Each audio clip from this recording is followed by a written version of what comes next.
কলকাতার হোটেলে অগ্নিকাণ্ডে প্রাণ হারিয়েছেন সাতক্ষীরার দুই বাসিন্দা। এই খবরে শোকের ছায়া নেমে এসেছে কালীগঞ্জ উপজেলার বরেরা ও তেঁতুলিয়া গ্রামে।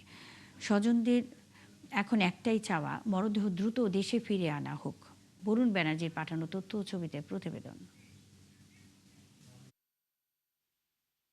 একটু সুস্থ হয়ে বাড়ি ফেরার আশায় ভারতে চিকিৎসা নিতে গিয়েছিলেন সাতক্ষীরার কালীগঞ্জের আলিমুজ্জামান সাজু ও তেঁতুলিয়া গ্রামের রেবতী সরকার। মঙ্গলবার কলকাতার হোটেলের আগুনে প্রাণ হারান এই দুজন।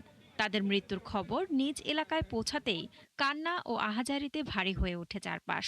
স্বজনরা জানান, কথা ছিল শুক্রবার বাড়ি ফিরে একসাথে নামাজ পড়বে সাজু। অন্যদিকে বেঙ্গালুরু থেকে চিকিৎসা নিয়ে ফেরার পথে রাত হওয়ায় কলকাতার হোটেলে অবস্থান করছিলেন রেবতী। এসির বিস্ফোরণে সেখান থেকে আর জীবিত ফেরা হয়নি তারও। আমরা রাষ্ট্রপক্ষের কাছে জোর দাবি জানাই, তারা যেন যত দ্রুত সম্ভব লাশটি আমাদের কাছে দিয়ে দেয়, আমরা আপনজনেরা তাকে কবরস্থ করতে পারি।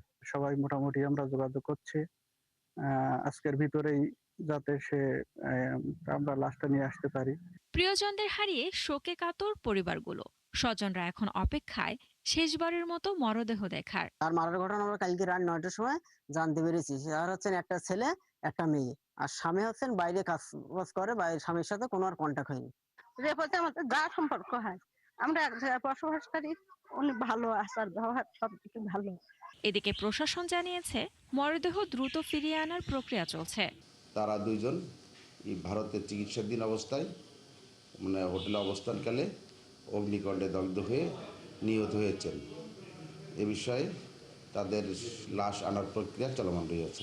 সবশেষ কলকাতায় বাংলাদেশ উপ হাই কমিশন জানিয়েছে প্রয়োজনীয় প্রক্রিয়া শেষ করে দ্রুত মরদেহ সাতক্ষীরায় পাঠানো হবে। শান্তা ইসলাম, ৭১।